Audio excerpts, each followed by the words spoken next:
Sankin, thank you very much.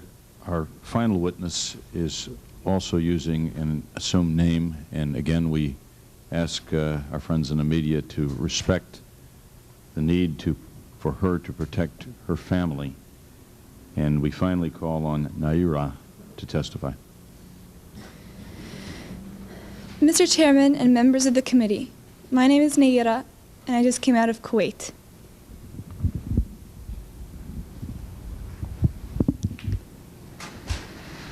My mother and I were in Kuwait on August 2nd for a peaceful summer holiday. My older sister had a baby on July 29th, and we wanted to spend some time in Kuwait with her. I only pray that none of my 10th grade classmates had a summer vacation like I did. I may have wished sometime that I could be an adult, that I could grow up quickly. What I saw happen to the children of Kuwait and to my country has changed my life forever. It has changed the life of all Kuwaitis, young and old. We are children no more. My sister, with my 5-day-old nephew, traveled across the desert to safety. There was no milk available for the baby in Kuwait. They barely escaped when their car was stuck in the desert sand, and help came from Saudi Arabia. I stayed behind and wanted to do something for my country. The second week after an invasion, I volunteered at the Al-Adan hospital with 12 other women who wanted to help as well. I was the youngest volunteer. The other women were from 20 to 30 years old. While I was there, I saw the Iraqi soldiers come into the hospital with guns. They took the babies out of the incubators, and left the children to die on the cold floor. It was horrifying. I could not help but think of my nephew, who, if born premature, might have died that day as well. After I left the hospital, some of my friends and I distributed flyers condemning the Iraqi invasion until we were warned we might be killed if the Iraqis saw us. The Iraqis have destroyed everything in Kuwait. They stripped the supermarkets of food, the pharmacies of medicine, the factories of medical supplies, ransacked our houses, and tortured neighbors and friends. I saw and talked to a friend of mine after his torture and released by the Iraqis.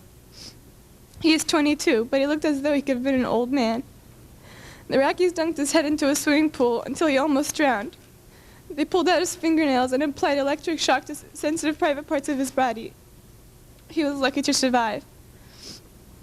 If an Iraqi soldier was found dead in a neighborhood, they burned to the ground all the houses in the general vicinity and would not let firefighters come until only ash and rubble was left. The Iraqis were making fun of President Bush and verbally and physically abusing my family and me on our way out of Kuwait. We only did so because life in Kuwait became unbearable. They have forced us to hide, burn, or destroy everything identifying our country and our government.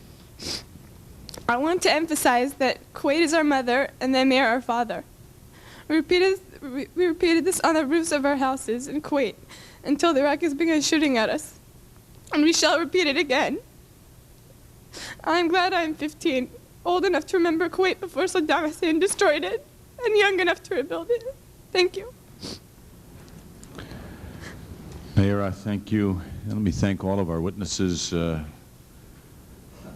We've past 8 years in the existence of the Congressional Human Rights Caucus. We've had scores of hearings about human rights abuses throughout the world.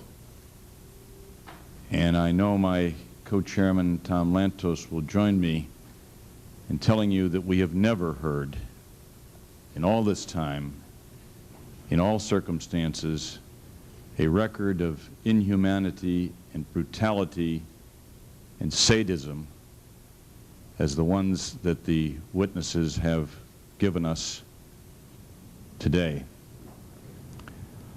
I don't know how the people of the civilized countries of this world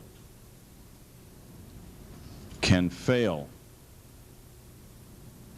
to do everything within their power to remove this scourge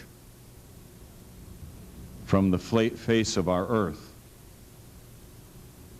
And the witnesses, by providing